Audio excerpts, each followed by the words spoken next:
ಅದೇ ಇವಾಗ last discussion ಅಲ್ಲೂ ಕೇಳಿದ್ದೆ. ಸೊ ಇವಾಗ ಆಲ್ರೆಡಿ ಒಂದೊಂದ್ ಮ್ಯಾಚ್ ಎಕ್ಸ್ಟ್ರಾ ಆಡಿದಾರಲ್ಲ. ಸೊ ಯಾವ್ದು ಇವಾಗ ಪ್ಲೇ ಆಫ್ ರೇಸ್ ಅಲ್ಲಿ ಯಾವ್ದು ಹೋಗ್ಬೋದು ಇದೆ ಅನ್ಸುತ್ತೆ?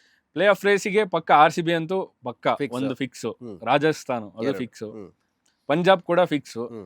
ಸ್ಟಿಲ್ ನಾವು ಲಾಸ್ಟ್ ತರ ಒಂದು ಚಾನ್ಸ್ ನಾವು ಮುಂಚೆ KKR ಅನ್ಕೊಂಡಿದ್ವಿ, ಬಟ್ ಹೇಳಕ್ಕಾಗಲ್ಲ. ಹ್ಮ್. ಸ್ಟಿಲ್ ಆ ಒಂದು ಪ್ಲೇಸ್ ಯಾರು ಬೇಕಾದ್ರೂ ಬರೋ ಚಾನ್ಸಸ್ ಇರುತ್ತೆ. ಈ ಮೂರು ಟೀಮ್ಗಳು ಅವ್ರದ್ದು ಡಾಮಿನೆನ್ಸ್ ನೋಡಿದೀವಿ ನಾವು. ಅವ್ರ Okay. ಪರ್ಫಾರ್ಮೆನ್ಸ್ ಗೆಲ್ತಿದಾರೆ ಅಂತ ಹೇಳ್ತಿರೋದಲ್ಲ, ಹ್ಮ್.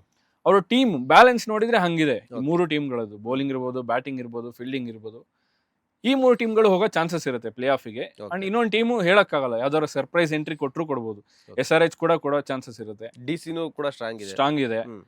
ಸೊ ಅದೊಂದು ನಾವು ಅದನ್ನ ಖಾಲಿನೇ ಬಿಡೋಣ, ಲಾಸ್ಟಿಗೆ ಅದನ್ನ ಗೆಸ್ ಮಾಡೋಣ. ಗೆಸ್ ಯಾರಾದ್ರೂ ಇಲ್ಲ ಅಂದ್ರೆ ಈ ಬಾಟಮ್ ಅಲ್ಲಿರೋ ಮೂರು ಮೂರು ಟೀಮ್ಗಳಲ್ಲಿ ಟೀಮ್ಗಳಲ್ಲಿ ಟೀಮ್ಗಳಿದೆಯಲ್ಲ ಅವು ಬೇಕಾದ್ರೂ ಬರ್ಬೋದು. ಬರ್ಬೋದು. ನನಗನ್ಸೋದು ಆ ಮೂರು ಟೀಮಲ್ಲಿ ಯಾವ್ದಾದ್ರು ಒಂದು ಪಕ್ಕಾ ಬಂದೇ ಬರುತ್ತೆ ಅಂತ. Okay. ಚೆನ್ನೈ ಇರ್ಬೋದು, ಮುಂಬೈ ಇರ್ಬೋದು, KKR. ಅಥವಾ KKR ಇರ್ಬೋದು. ಓಕೆ. 3 ಜನ ಅಂತೂ ಅಲ್ಲಿ ಕೂರೋ ಚಾನ್ಸಸ್ ಇರಲ್ಲ.